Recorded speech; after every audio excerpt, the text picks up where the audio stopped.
como artistas, ¿qué es eso de ser artistas como diferencia de una profesión específica que se diferencia de otras? Claro, lo que pasa es que al llamarnos a nosotros sabes perfectamente lo que te va a responder Isidoro y lo que te va a responder yo, ¿no? Bueno, no hay ninguna sorpresa en eso. Pero a lo mejor según lo que digáis uno u otro, porque Isidoro también ha comentado alguna vez que él de no ser artista, bueno, más de una vez, le hubiera sido gustado ser jugador de billar. Entonces no sé si tú, ya no te he oído nunca esa alternativa, si es que tienes alguna o... Hombre, yo por mí, con tal de no ser trabajador y no tener que levantarme a las 6 de la mañana ni tener que llevar esa vida, lo que sea. ¿Y en tu caso? No, bueno, yo aparte de lo de jugador de billar, que además se me ha agudizado esta semana porque he visto a alguien jugando tan maravillosamente bien que se me ha acrecentado la envidia y la desazón. Pero aparte de eso, es que hay una cuestión que me interesa mucho, es que me cuesta mucho trabajo llamar profesión a lo de artista. Tan es así que yo luego hago una distinción para mi uso personal que digo artista profesionalizado. Es aquel que usa el arte, digamos, la profesión, para profesionalizarse en ello. Y yo pienso que el artista puede perfectamente no ser un profesional desde el arte, sino ser alguien que ejerce una actividad que no es distinguible con ningún apelativo, sino que es que resulta que se dedica a hacer esas cosas. Pero me asusta llamarlo profesión.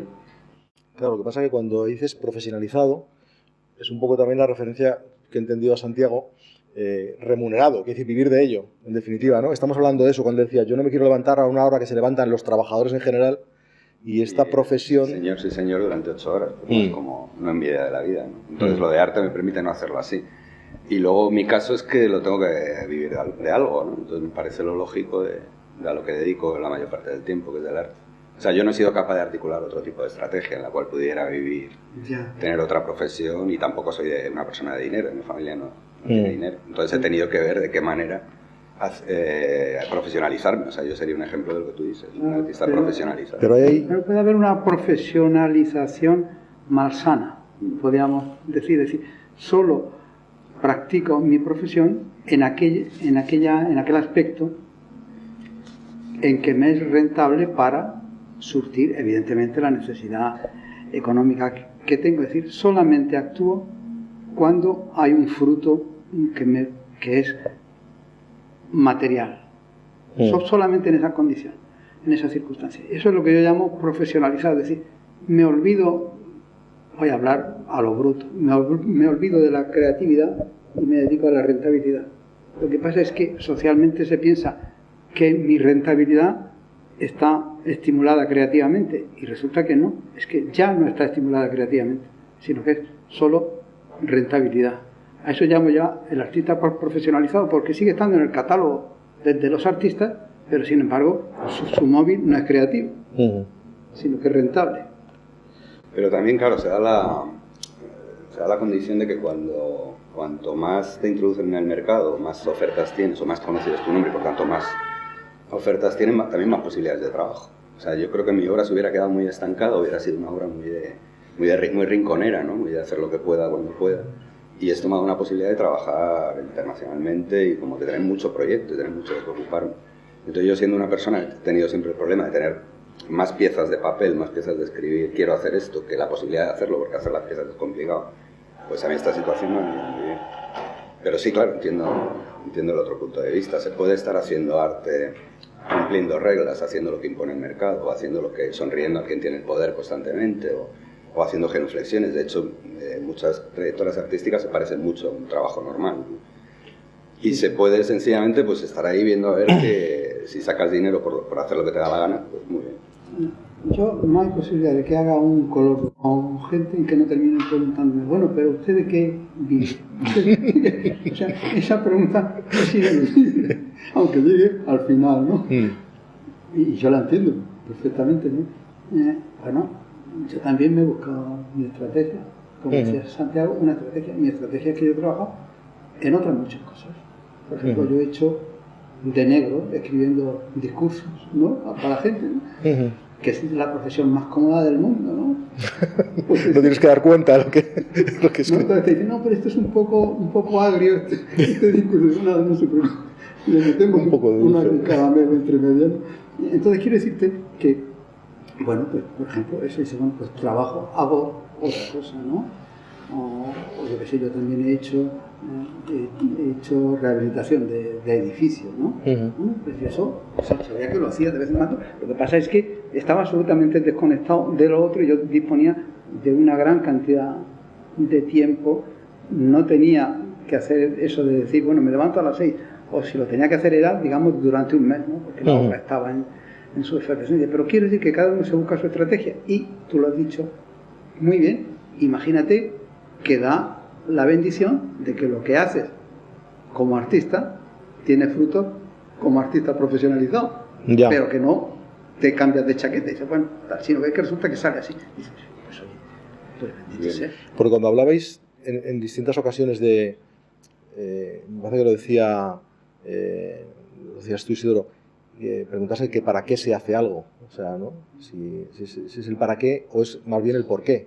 Entonces, que está un poco también en el fondo de este asunto, ¿no? Y también con el público, o quién es el que al final va a participar de la obra, o en su caso nos la va a comprar. Claro, hombre, eso es una simplificación que yo he usado y que me encanta, porque es muy simple. ¿Para qué o por qué? Yo pienso que las cosas hay que hacerlas por qué. ¿Por qué hago esto? Porque me lo pide el cuerpo o porque lo voy a vender, allá cada cual, ¿no? Pero claro, decir, lo voy a hacer para venderlo es una cosa que a mí me molesta para hacerla yo. Me parece estupendo que la hagan otros, ¿no? Entonces, ahí hay una compartimentación de que supongo que un trabajo, que repito, podríamos llamar creativo, se hace ¿por qué? Porque necesito hacerlo, o porque tal, o porque me lo pide el cuerpo, porque hace falta para el mantenimiento de la sociedad. Pero claro, hacerlo para contribuir al mantenimiento de la sociedad no me gusta, pero hacerlo porque lo necesitara prácticamente la sociedad, pues me parece estupendo. O sea, que querías aclarar esto del para qué y por qué, porque para yo es una butad que digo, pero en la que creo firmemente. No quiero hacer nada para algo, sino por algo. Pero bueno, yo creo que también ahí hay un punto de conexión, ¿no?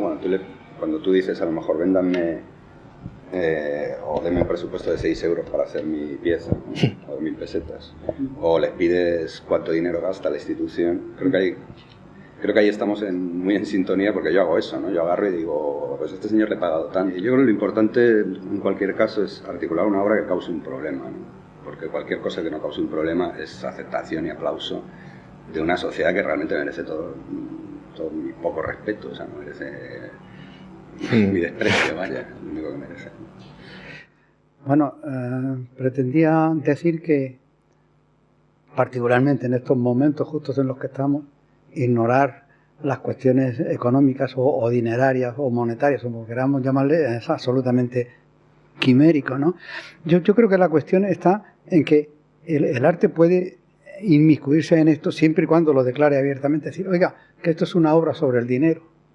Lo malo es esa profesionalización que yo decía antes de hago esto como artista, soy muy guapo, pero aparte de eso resulta que me está produciendo, pero yo esa parte me la cacho.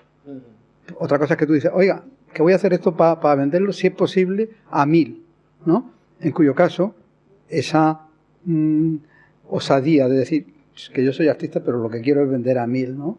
Justifica mucho del roce con el cochino dinero, ¿no? En el momento en que el arte pierde esa, no función social en el sentido de contribuir, sino de un uso reconocido, como podía tener el artista tradicional antes del artista de la autonomía del arte, el artista genial, romántico, etcétera, que yo creo que en la propia perversión de esa supuesta libertad lo que hace es entrar en esa dinámica que tú dices, ¿no?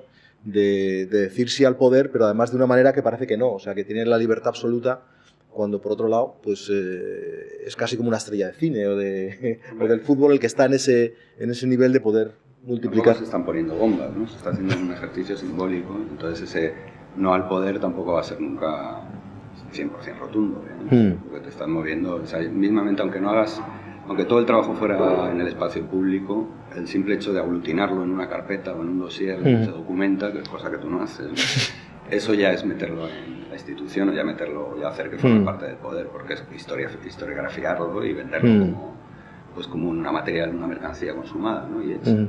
Tú alguna vez has señalado a Goya, ¿no? Como... Bueno, pues también esas son cosas que dices un poco cuando te estás haciendo entender con un periodista, ¿no? Pero mencionas cosas que sabes que él conoce, ¿no? Yo creo que lo de Goya tampoco es un buen ejemplo porque, pues sí, los pintaba como idiotas a los reyes, pero no sería interesante pintarlos como idiotas. Yo creo que lo que quieren parecer siempre los poderosos es como idiotas, no como malos, ¿no? Preferible que piensen que no, es que me equivoco constantemente, es que lo hice mal porque soy tonto, ¿no? Cuando en realidad son unos cabrones y las cosas las hacen a posta, ¿no? Yo no estoy tan seguro. Entonces, yo no sé si Goya que el caso de la monarquía en contra o a favor del poder, ¿no? Sí. ¿Te refieres a en contra del poder en el momento o en contra del poder 150 años más tarde? Esa es una distinción que habría que resolver, porque es una sutileza muy grande. Es decir, si esa es la aptitud de Goya y de sus reyes, es una sutileza muy llamativa, en la que yo nunca había pensado, ¿no? Pero habría lugar a ello. Es decir, por un lado, lo que siempre hemos creído culturalmente, ¿no? Goya, por supuesto, estaba mantenido por esta gente, pero cuando los tenía que retratar, los ponía verdes, por así decir, ¿no? Y otra cosa es decir, bueno, pero es que los ponía verdes porque a ellos les convenía que los pusiera verdes. Fíjate que llega a esa conclusión. A ellos les encanta que les veas como idiotas, no como malos. Prefieren verse como con cara de bobalicón y no dando explicaciones coherentes. Prefieren parecer idiotas. Porque lo otro sería mucho más peligroso en su relación con el pueblo, ¿no? Por lo que sabe que son cabrones, que son malos. Los que están al frente pues tienen otra actitud, ¿no? Que alguien que piensa que son idiotas. Bueno, vamos a quitarlo y a poner una persona más capacitada, ¿no? Que aparece otro, con las mismas intenciones. Entonces yo no sé si Goya ahí estaba haciéndole su favor, ¿no? Pero desde luego yo creo que no intencionado. O sea, sí es cierto que 150 años después la cosa cambia mucho y se ve como... Sí, no se ve ese matiz. Y volviendo un momento a lo de la profesionalización, al artista que busca esa profesionalización o no, claro, para profesionalizarte, me parece que tú diferenciabas también entre enseñanza y aprendizaje, algo así, ¿no? Lo que puede venir de fuera o lo que tú puedes...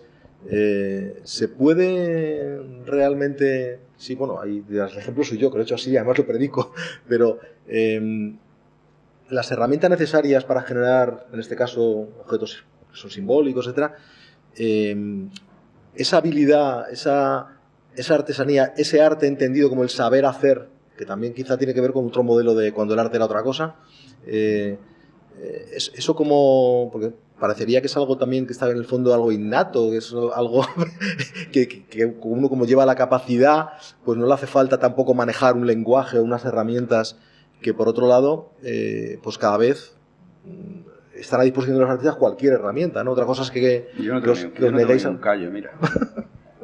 Yo no he trabajado desde el año 90 y tanto, no me acuerdo. Pero ni un callo, ¿no? O sea, el saber hacer, hay gente que sabe hacer cosas, yo no sé hacer nada.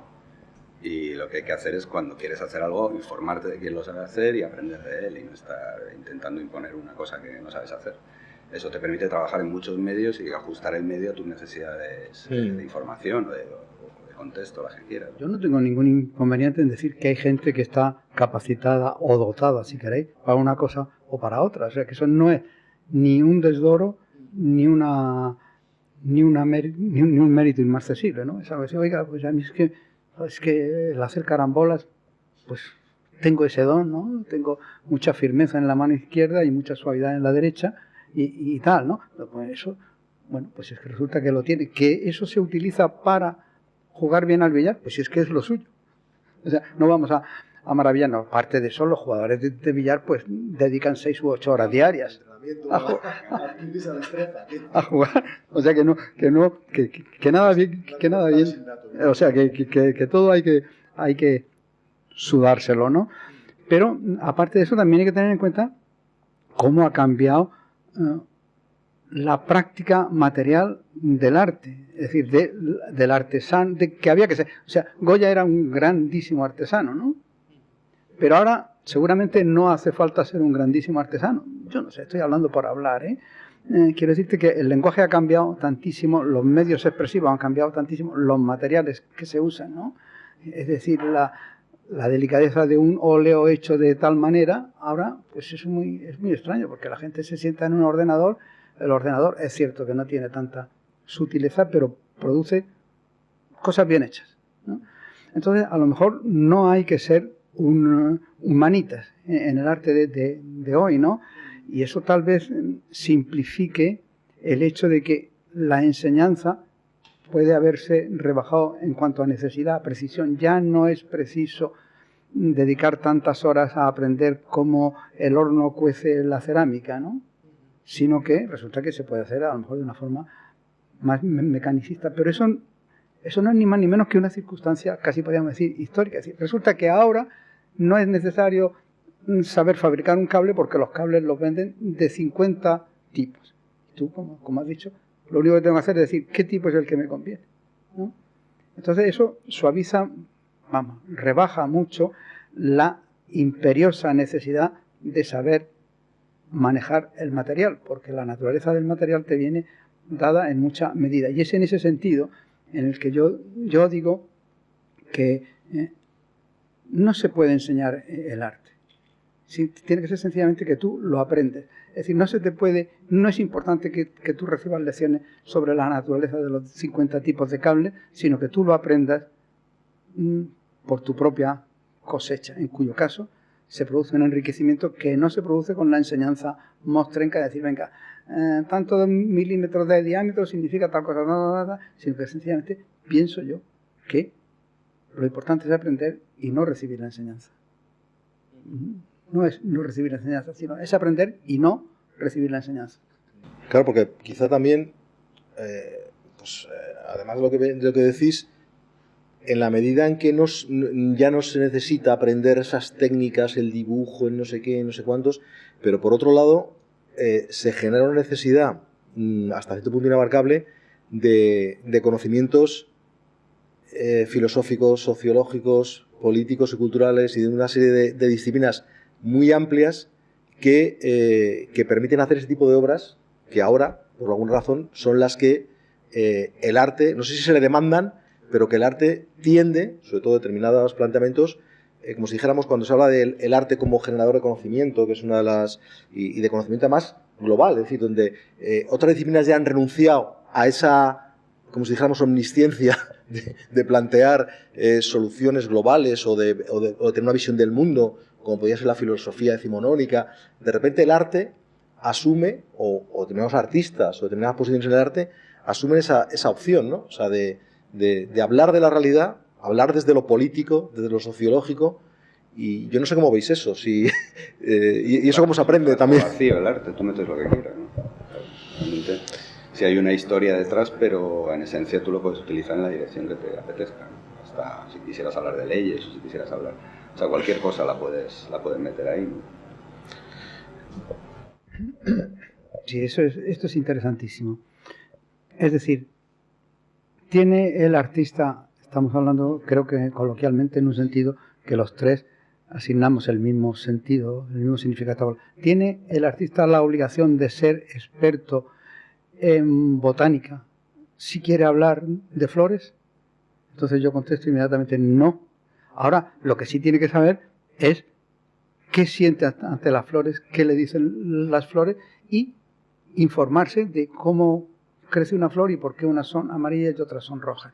Entonces, esa información sí que se adquiere. Casi me atrevería a decir, sí que puede aprenderla, ¿no? Y luego hacer con ella de su capa un sayo, ¿no? Entonces, el artista interviene cuando empieza a hacer de su capa un sayo. Pero claro, que sepa muchas cosas de otras cosas, por otras rutas, o que incluso se esfuerce en recibir ese conocimiento, no es dañino ni criticable. Dice, voy a hablar de mesas. Para eso me he buscado un carpintero que me ha explicado cómo se hace esto, y yo ya sé lo que es la mesa. Ahora, a partir de ahora, yo voy a dedicarme a una mesa sin patas. ¿Cómo puedo hacer una mesa sin patas? Y ahí empieza el artista. Pero el bagaje que traiga, pues oye, cuanto más mejor. Y lo haya adquirido como lo haya adquirido. Pero todo esto que te digo de crear un problema es porque porque tengo la certeza absoluta de que vivimos en una sociedad vamos, que no tiene ahí por dónde agarrarla, ¿no? Con unos niveles de locura excesivamente delirables para mirar para otro lado, excesivamente delirantes, ¿no? O sea, a mí me resulta difícil hacer una obra, y me gustaría, ¿no? Una obra más formal o más recogida. Me resultaría muy placentero para mí, pero es que no encuentro la ocasión. Y me llamaba la atención cuando tú mismo decías que te da un poco como, no sé si de miedo o de prevención, el potencial que tenía eso, ¿no? O sea, el enfrentar a la gente hasta dónde por una remuneración no se ni se revela contra el muro 60 grados apoyando. Pero no tanto por eso, por el tema este de haber remunerado concretamente a una persona, porque yo lo único que hago es decirlo, remunerarse se remunera. Ya. Sino porque me doy cuenta de que el arte es muy poderoso. O sea, de hecho, o gran parte del sometimiento de las poblaciones al poder se debe a operaciones de tipo artístico, ¿no? Tanto por las decoraciones de las iglesias como por las actitudes teatrales que adopta la política y de representación. Entonces el arte tiene un poder, el arte es una cosa que puedes llegar a hacer que las personas entren en una situación y por medio de la estética de shock o por medio de cualquier otro recurso de lo mucho que cuenta el mundo del arte, pues meter una opinión de una manera más fuerte que la lectura meditada de la obra de no sé quién, ¿sabes? O sea, ese es el poder y eso es lo que asusta, ¿no? Porque el que expone se expone y todo lo que tú haces se va a revertir contra ti, entonces tú estás como jugando. Hay una cosa que es la obra y otra cosa que es el señor que paga la hipoteca detrás, ¿no? Entonces asusta, claro. Si es que hayas tocado una cosa un poco peliaguda, ¿realmente es el arte el que tiene el poder o es la utilización, la presentación que se hace del arte por parte de quien tiene el poder? Quiero decir, yo dudo que el arte sea tan poderoso, pero no dudo en absoluto de que el arte es utilizado por el poderoso para presentar y decir, bueno, oiga, mira, es que esto es una obra de arte y claro, en fin, tiene una trascendencia, pero creo que el arte en sí, no tiene ese poder, lo que pasa es que está usado por quien tiene el poder. Y entonces, bueno, es lo que decimos siempre, ¿no? Que todo, por ejemplo, esto que se ha usado tantísimas veces, las empresas compran cualquier cosa, aunque sea una declaración en contra de ellos, porque luego dicen, bueno, oiga, mire, he comprado una obra de arte en la cual me ponen verde, ¿no? Bueno, lo que hablábamos, claro, entonces quiero decir que no es que el arte sea tan insano, que sí que lo es muchas veces, sino que tendría que estar ojo a visor, decir, ¿qué puedo yo hacer para que no me utilicen esto en pro de su lenguaje? Es decir, yo tengo que criticar aquí, pero con mucho conocimiento de causa de que esta crítica puede ser cogida y colocada aquí en favor del criticado. Bueno, eso es una cosa muy sutil y creo que teníamos la obligación de saber. Eso ayudaban los artistas y ahora no, pero vamos, es arte igual. O sea, ahora sí. La televisión que su trabajo es también construcción de imagen, y es un trabajo de composición, y es un trabajo de... O sea, es arte también. Claro, pero lo que decía... O sea, yo no distinguiría ahí tanto... O sea, no me refiero al artista conocido y que se mueve en circuitos de arte. Quiero decir que en todo meeting hay una representación teatral y hay unos conocimientos que son compartidos entre el mundo del arte y el mundo que utilizan los políticos. O sea, a un grupo de vacas las manipulas, pues a lo mejor con una corriente eléctrica, o no sé cómo demonios manipular a las vacas a golpes.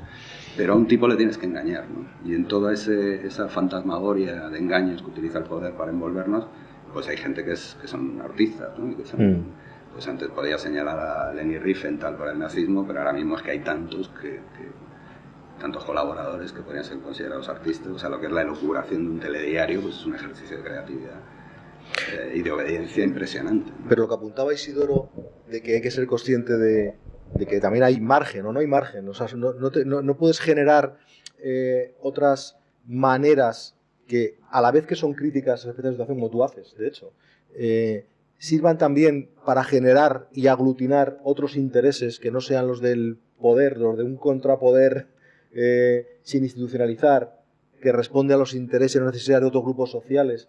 Eso, bueno, hay artistas que directamente pues han puesto su trabajo al servicio del activismo o de los movimientos sociales alternativos, etcétera, pero sin llegar a eso, que eso me parece que ya se sale del mundo del arte y uno pues contribuye a una situación de confrontación política con lo que sabe, o haciendo una barricada, o tirando no sé qué, o pintando una historia. Pero desde el arte hay margen, o la institucionalización hace que solamente sea algo como si dijéramos legitimador de, como decías tú, una empresa que compra y dice, bueno, ya, pues vale, ya mira eso, pero es una broma, es una gracia, o realmente hay margen para construir otras posiciones también de lo simbólico por parte de los artistas. Es que si no hubiera, es que eran tontos, ¿no? Es que su obligación es buscarla, ¿no? O sea, hay margen. Es que si no lo hay, lo fabrico, además fácilmente, ¿no? No tengo que... Es decir, que, por ejemplo, yo dije en una ocasión que si tú en la época del franquismo, tú decías, Franco es tonto, pues ibas a la comisaría inmediatamente. Pero ahora si dices Gallardón es tonto, seguramente te compran la cinta magnetofónica en la cual lo has dicho. Entonces, ¿qué es lo que tienes que hacer tú? Decir, oye, es que ahora este tío se traga que yo diga que es tonto, entonces yo no, ya no me sirve decir que es tonto, tengo que decir otra cosa. Jolín, y para eso me dedico a ser una persona creativa. Imagínate qué tienes que hacer. Pero es que eso es muy, muy sencillo. O sea, eso es el huevo de Colón. Tenemos que saber dónde se puede hurgar para que tenga efecto, ¿no? Es que es muy simple, es que hay que hacer lo que te da la gana.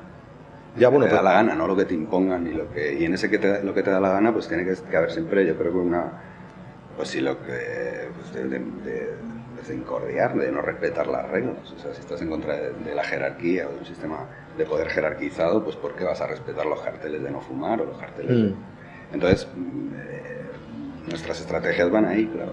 Claro, pero en esa idea de no respetar las reglas y de decir esto no es así porque yo no comparto el sistema, tal, pero hay posiciones tan radicalmente contrapuestas como, por ejemplo, tú hablabas antes del franquismo y que te metían en la cárcel o te sacudían por hacer según qué cosas. Es que por eso decía que era político, porque lo político es hacer lo que te da la gana, eso es lo político. O sea, el no obedecer. Ahí está toda actitud de independencia política. Pero estaba pensando, por ejemplo, en los encuentros de Pamplona, que me he estado viendo los vídeos que se han grabado, no sé si lo comenté contigo un día, los vídeos que os habían grabado, algunos de los que participasteis o algunos de los que decidieron no participar. Y entonces, bueno, pues evidentemente hay la capacidad de cada individuo de decidir si participa, si no participa, si no sé qué. Pero las lecturas o justificaciones que se hacen 30 años después, parecería que había ahí como dos mundos distintos, en el sentido de que, bueno, pues lo que se planteaba como una casualidad, el propio, parece que era Luis de Pablo, decía, pues desde luego nada es tan casualidad cuando si no hay recursos para hacerlo, si no se suman voluntades, pero sí que había posiciones súper enfrentadas sobre qué significa el mismo hecho de que unos artistas en una ciudad, por primera vez en un contexto de dictadura, aunque hay una dictadura en su época final, los artistas van a la calle y se confrontan con la gente de Pamplona, financiados por una empresa privada que tenía pues, sus negocios y su connivencia con el régimen, y hay quien aprovecha eso para, por primera vez, confrontarse y traer artistas de otros sitios, y hay otros que no se sabe si por voluntad propia o por consigna política de un partido que en ese momento se erigía en la vanguardia de la lucha cultural, pues deciden que no. ¿Y hay algún elemento para que esa situación la podamos evaluar? No evaluar para decir si es bueno o malo, sino que no sea puramente el capricho de que yo quiero estar y estoy, yo no, y es indiferente. ¿Es indiferente o en la situación hay elementos que nos deben permitir tener una posición que no sea el puro deseo o el puro capricho? No sé si he entendido. Sí. No sé si he entendido exactamente lo que dices, pero sí me acuerdo de lo que dijo John Cage cuando le dijeron, pero hombre, viene usted a participar en un donde hay un régimen franquista, y dijo, bueno, es que yo estoy en Estados Unidos donde hay un régimen tan nefasto como este, ¿no? O sea, la España de Franco no es peor que... O sea, que quiero decir que sí... Bueno, quiero decir que John Cage hizo hablando ya anecdóticamente, hizo en Pamplona una cosa evidentemente revulsiva y que, claro está, no se enteró nadie de que era revulsiva porque tenía esas condiciones que yo hablaba antes. Decir, bueno, tengo que pensar algo que estos tíos no puedan echar por tierra porque es inocente, pero que sea absolutamente malsano. Entonces, la pregunta es esa de, pero bueno, ¿cómo viene usted aquí? Claro, también hay que decir, bueno, vamos a ver, pero yo no vengo sí, claro, a tirarme al pozo. O sea, vengo pensándolo. Claro, claro. Sí, yo en eso estoy muy de acuerdo, que además a mí eso me ha pasado no con esto de Pamplona, obviamente, pero con lo de pues, con ir a Israel o con ir a Cuba o con ir a sitios donde enseguida te preguntan que ir es apoyar al régimen, pero jamás te lo dicen de ir a Alemania, ¿no? Alemania es como natural. Y bueno, pues no es que sean unos santitos tampoco, ir a Estados Unidos, ¿no?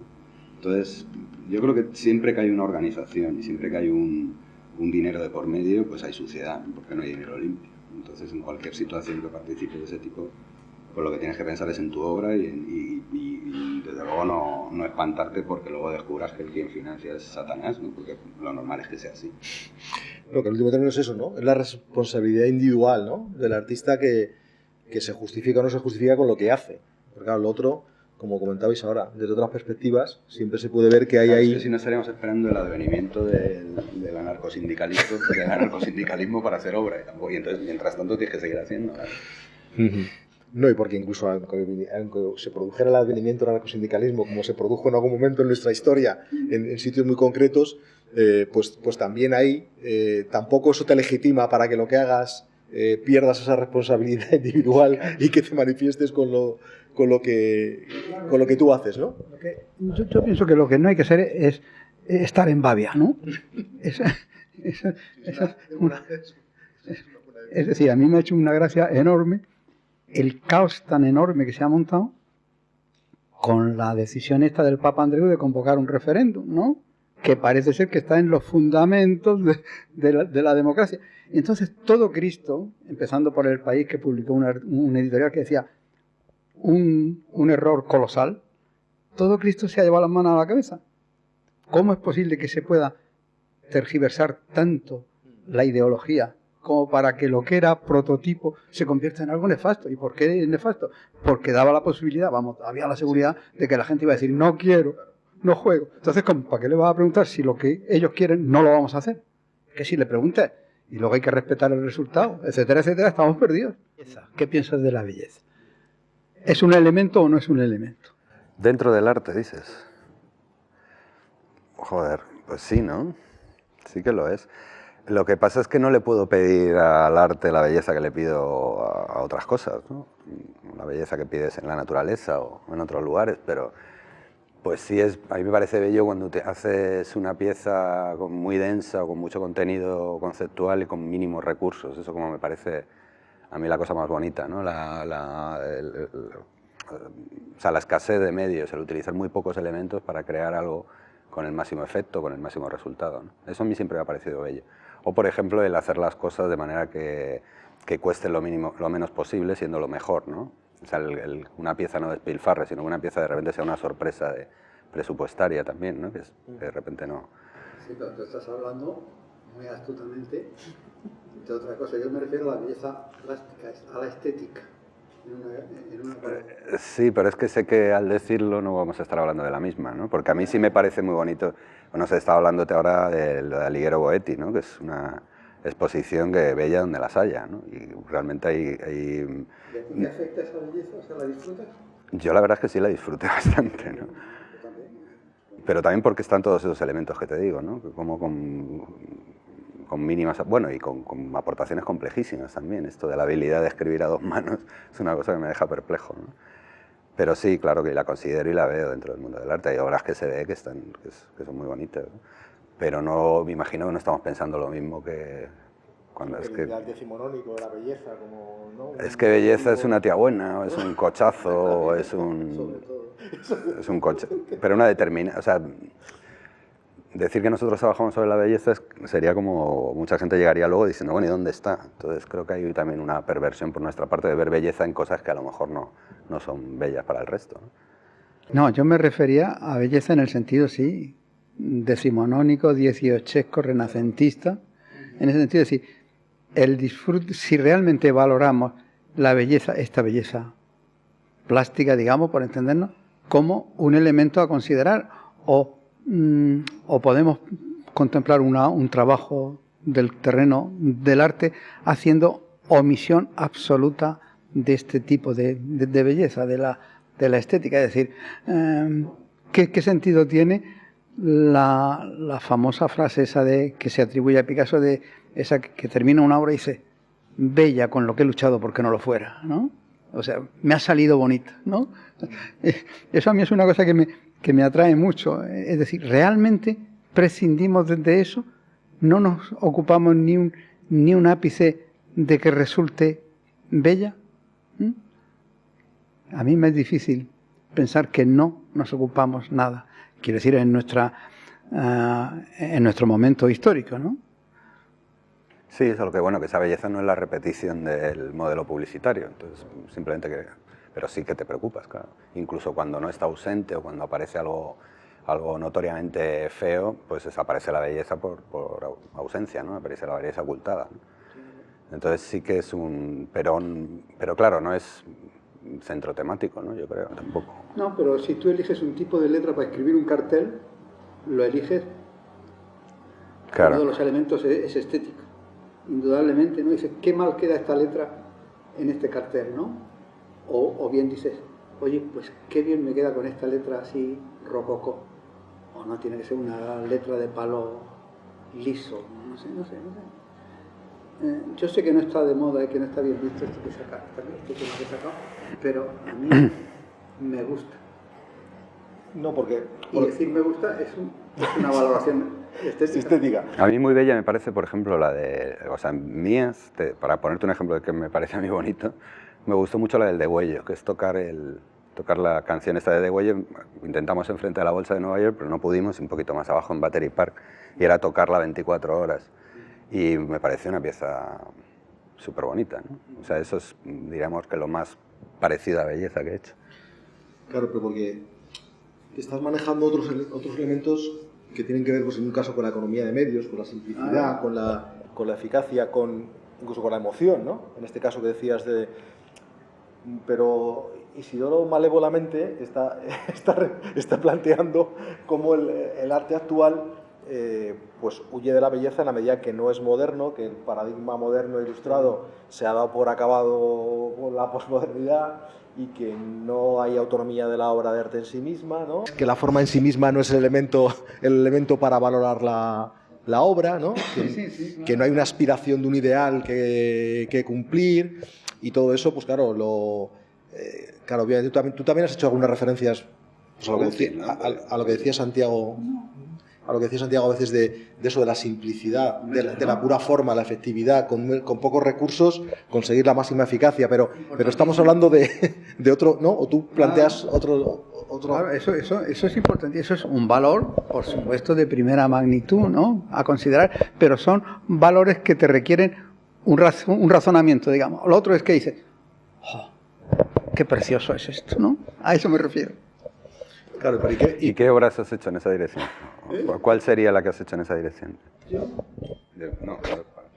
A mí lo que me pasa con frecuencia es que me sale bonito porque hay una deformación profesional. Yo lo siento sacar otra vez lo de la profesionalidad. Me sale bonito porque yo no puedo desligarme de que forma parte de mi formación el hacer las cosas bonitas. Y muchas veces me encanta cuando no me sale bonito. Digo, oh, qué feo es, pero qué ocasión da para pensar. Es decir, tiene estos elementos de valoración, de producción, etcétera, etcétera. Y ha salido horroroso. Y digo, qué bien que sale horroroso porque no me puede quitar espacio para disfrutar de los otros valores. Yo lo que quería hablar era de la bonitez en sí, escuetamente. Si tú lo miras y no sabes lo que es, dices, oye, pues qué color más atractivo, más impactante y qué forma ovoide tan... Pero claro, cuando te das cuenta de que es para escribir, dices, se me sale me queda pequeño. Yo no quiero que penséis en el me queda pequeño, sino eso. El arte contemporáneo es capaz de juzgar eso aisladamente como producto, como resultado estético, o no importa un bledo. Eso es lo que yo decía. Pero me parece que estamos dedicándole más tiempo del que se merece. Sí, y sin embargo es un tema clave porque obvia cualquier referencia, ¿no? Claro, cualquier cosa del momento en que se determina por el artista que es arte, tenga la forma que tenga, obedezca una tradición o no, y la institución lo acepte, Pues es un objeto artístico, que es Hombre, la primera vez que se produce eso, ¿no? Lo que sería estúpido decir, yo hago las cosas para que sean feas. Es decir, eso puede tener una justificación en un caso, es decir, quiero que sea muy feo para que se trasluzca el trasfondo que tiene, pero decir, lo hago solo para que sea feo, es difícil. O sea, yo efectivamente no había estado pensando en la belleza, pero sí que ahora al hablarlo reconozco varias categorías que tú también utilizas, ¿no? Por ejemplo, el darle otro uso a un material y darle otra vida, por lo tanto, ¿no? Pues eso es una cosa siempre bella. O sobre todo si no supone un gasto mayor de construcción, si supone una ventaja, ¿no? O que las cosas se hagan de una manera útil y de una manera sin despilfarro, sin utilizando el material justo. Entonces, desde ese punto de vista sí que habría como un reclamo que a lo mejor no es a la belleza, sino a la falta de belleza, ¿no? Al displacer más que al placer, que sería cuando ves pues, los edificios construidos bajo la lógica de Auschwitz, ¿no? De cada uno con su lavadora, unos encima de otros, con el espacio justo para la tele y el catre. Entonces sí hay un reclamo constante de falta de belleza, ¿no? Utilizando simplemente estos recursos. Entonces como que ya se te olvida, ¿no? Has estado tan centrado en dónde ves el displacer que se olvida dónde estaba el placer, ¿no? Yo sí que lo ponía en relación con eso, con todas las de la belleza, ¿no? y de la verdad, que también en alguna ocasión te referías en cuanto a la relación del arte con la realidad, de la verdad de lo que representa o de lo que lleva, o de la verdad del propio ejercicio de esa práctica artística, y tiene que ver un poco también con esto. Y quería comentar un poco eso, ¿no? Sí, y también además, para que sea más difícil todavía, respecto a la moralidad y a la posibilidad de ser decente en la práctica artística, a la que tiene que ver con el bien, en último término, a la que también te has referido. ¿Todo eso lo tienes ahí apuntado todos? Todos y más cosas. Qué barbaridad, pero es que eso es muy complejo, Jorge. Es que eso es muy lioso. No, pero no es... Vamos a ver. Tú lo has planteado de una manera mucho más eficaz, al decir que tiene que ser el arte bello, pues, tiene que ser el arte real, habla de la realidad. ¿Cómo se relaciona el arte con la realidad? Sí, hombre, yo pienso que es lo mismo. O con la vida. Bueno, más complicado todavía. No, es que es lo mismo, es decir, la vida bien vivida, o sea, responsablemente vivida es arte, ya está, ¿no?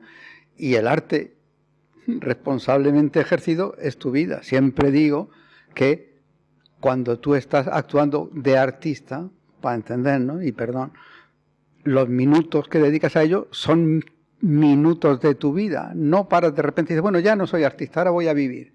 Y enganchas con el minuto en el cual dejaste. No, en absoluto. Te estás comiendo la vida. Entonces, si te la comes creativamente, que es una obligación del ser humano en cuanto a sus facultades, si te la comes creativamente, pues oye, es la vida y el arte es lo mismo.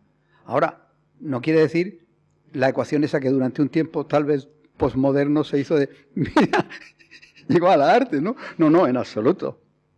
Eso en absoluto. Ahora, que es muy fácil que lo sea, sí, depende de tu acción, de tu intervención, de tu consciente intervención. Entonces sí, se puede poner la ecuación, pero si no, no. Comúnmente la vida es trabajo, ¿no? Comúnmente.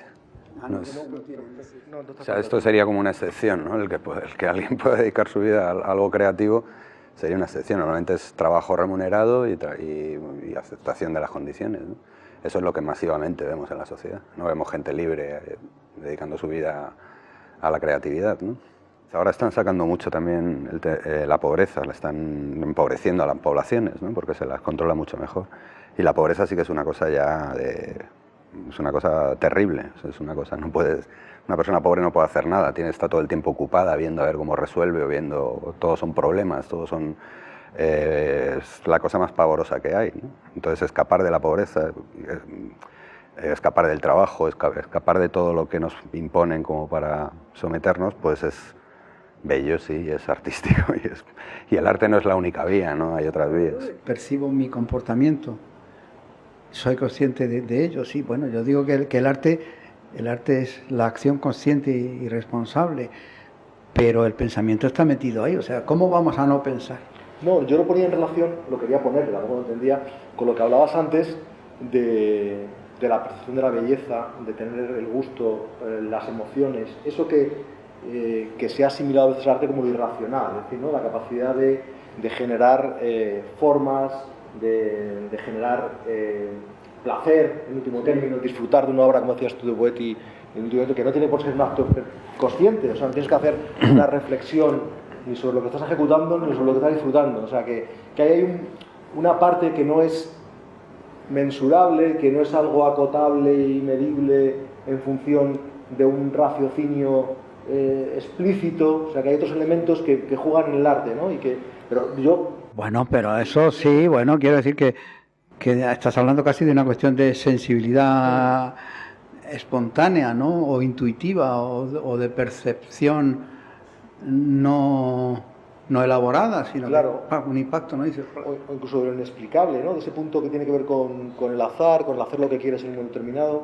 Tú has comentado varias veces. Sí, bueno, que Buñuel es uno de los personajes, ¿no? El cine de Buñuel, y él mismo, entiendo, ¿no? Como su propia práctica, como alguien en quien te reconoces, ¿no? O que te... Pues hombre, pues estando en México, pues miras mucho a Buñuel, claro. Pues es un personaje con el que, pues dices... O te gusta reconocerte, es demasiado, ¿no? Decir que te reconoces en Buñuel, pero bueno. No, y en lo que hace, en su cine, sus películas. No, lo decía porque Buñuel comentaba en el libro que tenía por ahí, que lo leí hace mucho tiempo, Mi último suspiro, que cuenta sus... No sé si lo has leído, que cuenta su impresión de su vida, cuando ya comenta que nota que la memoria empieza a perderle, que sin la memoria no se es nada, empieza a recordar cosas. Y entonces dice que él siempre ha estado contra la ciencia, aludiendo a esto del pensamiento, ¿no? Porque dice que la ciencia, pues, que ignora el sueño y la risa y la imaginación, que a él le parece que es algo con lo que siempre ha querido que estuviera en su vida y en sus películas, ¿no? Incluso la contradicción y algo que genera situaciones que pueden ser incluso misteriosas y que no hay nada que explicar, que son imágenes, que son símbolos que en sí mismos no hay detrás una reflexión. No sé, yo liando y... Sí, liando evidentemente. Pero sobre todo por la libertad total a la que tú aludías también, que el propio Buñuel ha reivindicado siempre en su propio comportamiento. Sí, Bueno, y le tocó hacer una cantidad de películas para sobrevivir también, que no las suelen poner, ¿no? Cuando las programan sus ciclos, pero también el pobre tuvo ahí una falta de libertad, que es lo que le hace reivindicar la libertad, claro. Claro, pero que en todo caso yo creo que siempre, incluso en las que hacía, pues con todos esos condicionantes, siempre buscaba esa decencia que tú decías a la hora de hacer lo que... Es que el trabajar para vivir es muy decente. Claro. O sea, no vaya a ser que digamos ahora, no, es que tienes un trabajador, pero bueno, hombre, absolutamente decente, ¿no? Además, casi seguro que no lo hace por elección. Pero el trabajo... Ahí tienes una contradicción en la que no... Claro, o sea, el trabajo como actividad que media entre el ser humano y su entorno, pues no es que sea decente, es que es obligatorio, ¿no? Pero si hablamos de trabajo en donde estamos ahora, el trabajo es una cosa, una maldita condena, ¿no? Es un horror. Resulta que no reúne ninguna condición, por decirlo laboralmente. No reúne ninguna condición, es una cosa que dice, oye, es que tienes que hacer esto, y no ya elección de la modalidad de trabajo, sino elección de ningún tipo. Bueno, esto es una imposición, es una maldición bíblica, ¿no? Claro está, eso no... Ahora, el trabajador que tiene que hacer eso es muy decente, ¿o no? Bueno, tan decente como una puta, ¿no? Bueno. Claro, obviamente, ¿no? Porque hacen lo mismo, entregan su cuerpo, su inteligencia, su actividad. Sí, ¿no? Igual que la prostitución. O igual que la mendicidad, o igual que cualquier otra cosa que se hace para sacar dinero. O sea, sí, bueno, pero para sobrevivir. Pero hay que sacar dinero. No, pero es que Santiago lo radicaliza ahí, y lo radicaliza porque es una posición, yo creo, suya, vital y además ideológica, pero durante mucho tiempo los trabajadores a lo mejor se han confundido a la hora de pensar que puede ser incluso digno y tener unas condiciones dignas en las que determinadas cosas se ven como indignas, por ejemplo... En el trabajo asalariado no puede haber dignidad. Pero yo creo que es una posición de fondo ideológica y muy radical, que yo no comparto. Yo tampoco en absoluto, porque, no sé, quiero decir que los que acarreaban las piedras para las pirámides, que ni siquiera eran asalariados... Pues es que claro, que encima les hablen de dignidad, pues imagina. Pero claro, bueno, no, pero si es que el trabajo asalariado muchas veces es peor que la esclavitud, ¿no? De hecho, los cambios que se hacen del sistema esclavista al sistema de trabajo en Estados Unidos son como mucho peor, porque encima el trabajador tiene que pagarse su lugar de trabajo. Sí, ya sé que al lado de las fábricas en la época industrial se montaban los supermercados, ¿no? O los hipermercados para que compraran allí, que era propiedad del dueño de la fábrica, ¿no? A la vez. Pero lo que yo no sé es hasta qué punto se puede pedir a alguien que se vea abocado a eso, voy a decir dignidad, que es una palabra muy respetable, ¿no? ¿Hasta qué punto se le puede pedir esta dignidad hipócrita? Es decir, usted que está obligado a esto, encima tiene que ser digno. Es que el trabajo es la dictadura, es la verdadera dictadura, es donde reside el control dictatorial de la población. Entonces, creo que todo eso de la dignidad es un cuento del mismo poder, ¿no? Para hacernos ver como aceptable una cosa que es sencillamente inaceptable, ¿no? Que yo esté entregando mi cuerpo, mi vida, mi inteligencia al beneficio de una tercera persona, ahí no puede haber dignidad, ahí hay un engaño, ¿no? Evidentemente. Te queda el heroísmo de suicidarte o de poner bombas, claro. Sí. De no hacerlo, o sea, es que la solución a todos nuestros problemas pasa por abandonar el mundo del trabajo, por negarnos a colaborar, para negarnos a colaborar. Abandonar el mundo. Sí, es abandonar el mundo, claro. Que no puede. Bueno, ahora lo que sí tengo es que admitir la muy probable dignidad de la puta. Eso sí, ejerciendo ese trabajo asalariado y malsano, yo me siento inclinado a considerar su dignidad o la irreversibilidad, casi si me apuras, de ese trabajo. Así, bueno, mire, señores, es que resulta que, pues eso, a mí me han traído de Rumanía porque iba a trabajar aquí, resulta que lo que tengo que hacer es esto. Entonces me queda o bien el suicidio en cualquiera de sus modalidades, o bien hacerlo. Y yo no puedo, a la persona que hace eso, no puedo considerarla indignamente, como indigna. Y la palabra dignidad me parece dignísima, ¿no? O sea, sí, reivindico la dignidad como condición digna, ¿no? Pasemos a otro territorio, no para cambiar el asunto, sino al de la santidad, ¿no? Te dicen, bueno, usted si va al Senegal o yo qué sé, o al Chad, realmente, no digo ya salvar almas, ¿no? Aunque vaya usted con la etiqueta de salvar almas, pero bueno, usted es un miembro de Médicos Sin Fronteras o cualquier organización que sea, o es usted Perico el de los Palotes y se va al Chad a actuar, y claro, nadie puede decir que está usted obrando mal. Y me dicen a mí, oye, ¿por qué no te vas tú también? Y digo, yo admiro a ese tío, ahora de ninguna manera voy, porque yo no soy un santo. Entonces, de decirle a la puta, usted resístase contra eso, ya puede decir, oiga, es que no soy un héroe en absoluto, no me quiero suicidar, y yo no quiero ser un santo porque no lo soy.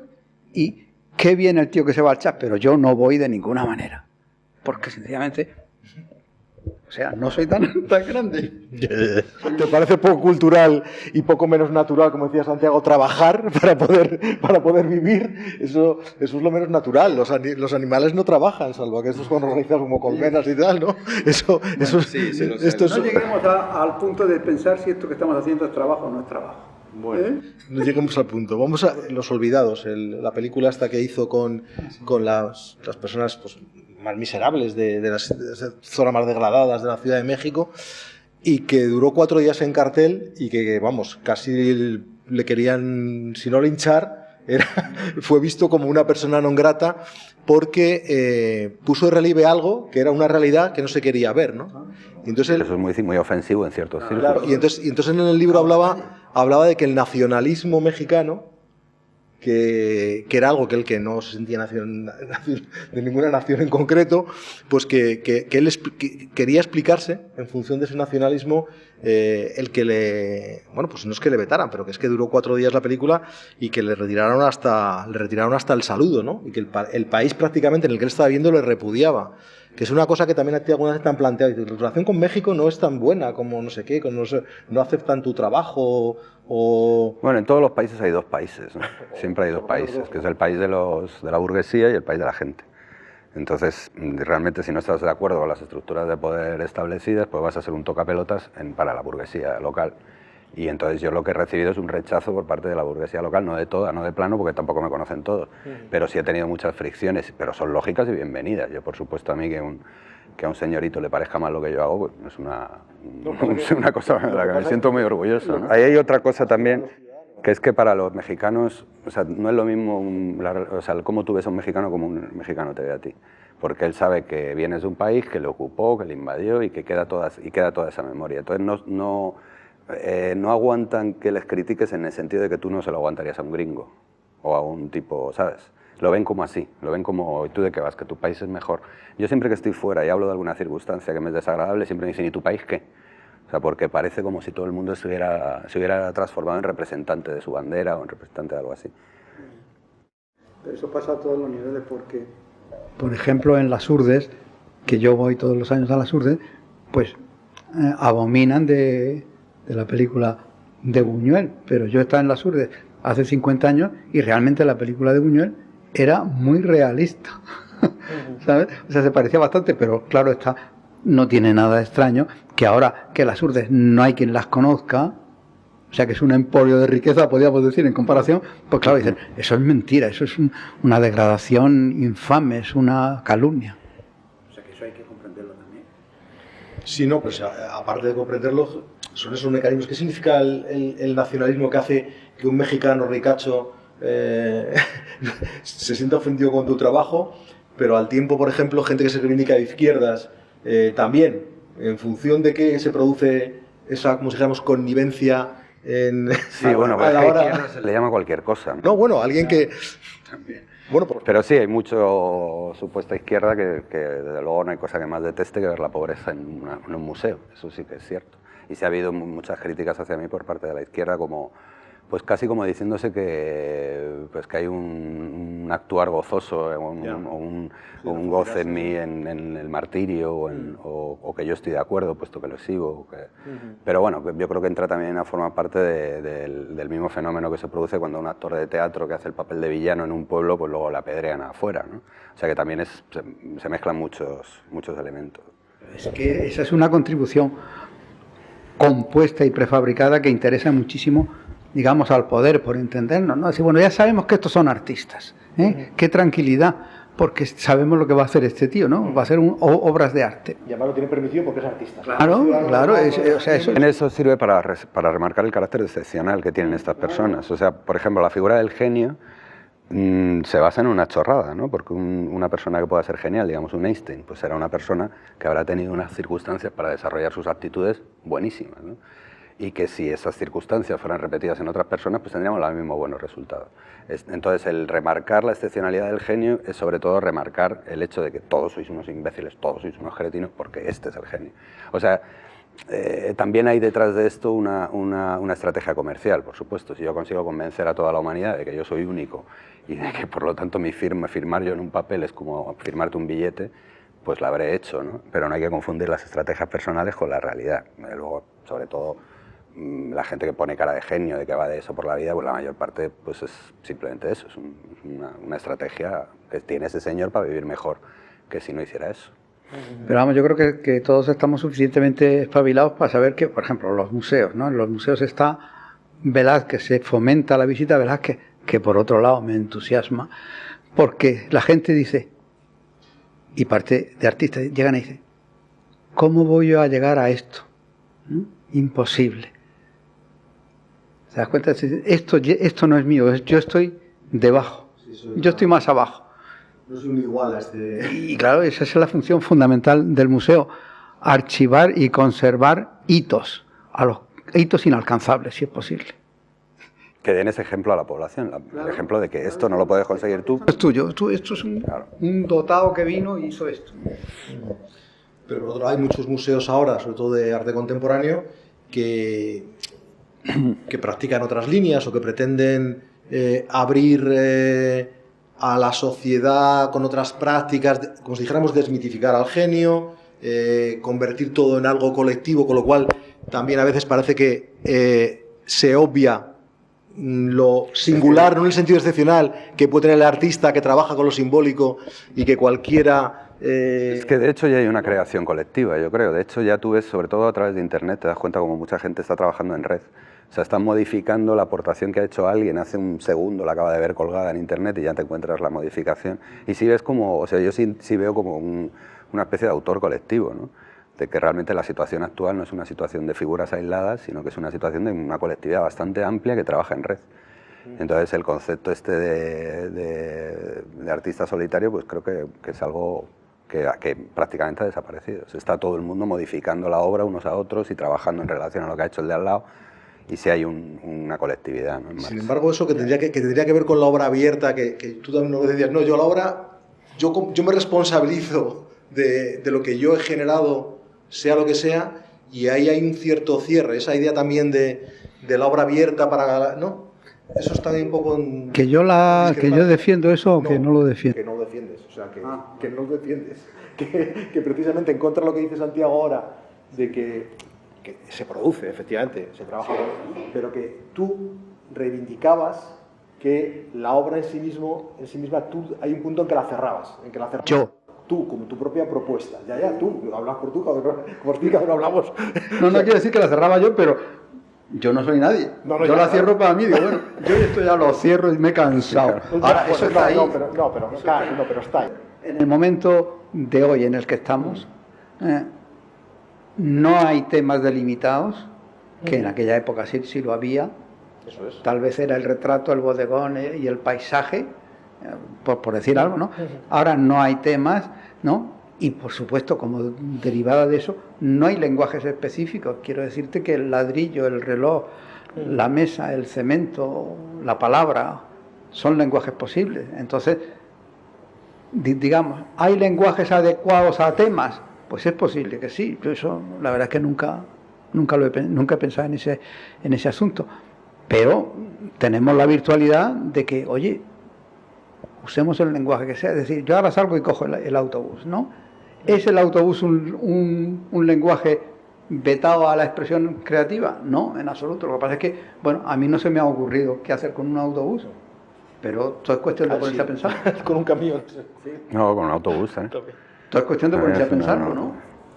Yo me refería al lenguaje, no en el sentido que tú dices ahora, que evidentemente pues cualquier elemento se convierte en utilizable, sino el lenguaje en sentido más literal, como elemento, como código de comunicación humano, y cómo se ha incorporado algunos artistas lo incorporan de una manera más... a ti te interesa mucho en sí mismo como lenguaje. O sea, no como otro lenguaje más. Como que hay letras, ¿quieres decir? Sí, como comunicación, como un código cerrado de elementos que de una manera arbitraria se les asigna. Pero es lo mismo, es otro frasco vacío. Lorenz Weiner es un excelente escultor, no es un excelente escritor, ¿no? O sea, las obras que él hace te están creando una escultura en la cabeza.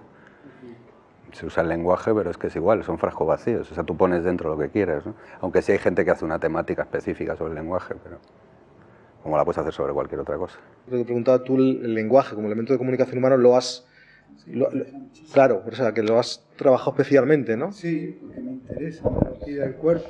Me lo pide el cuerpo, ¿no? Pues generas historias, ¿no? Generas historias, claro, que son contadas, igual que yo, ¿no? Claro. Generamos historias y se cuentan. Claro. Por ejemplo, lo que dice él, a mí me encanta, y viene mucho a cuenta, a mí me encanta hacer algo que no esté testimoniado, pero que se pueda contar. ¿Te das cuenta? Algo que no esté respaldado por un documento, pero que lo cuente, créase o no se crea, pero da lugar a contarlo, así, lo que es contar, ¿no? Entonces eso es podríamos decir, también lo estoy pensando ahora mismo, es una estimulación del lenguaje. O sea, por ejemplo, alguien que cuenta esto que ha pasado. Está en un sitio y había 3 tíos allí hablando y han dicho esto y esto y esto. El que lo oye puede decir, bueno, mentira podrida, te lo estás inventando.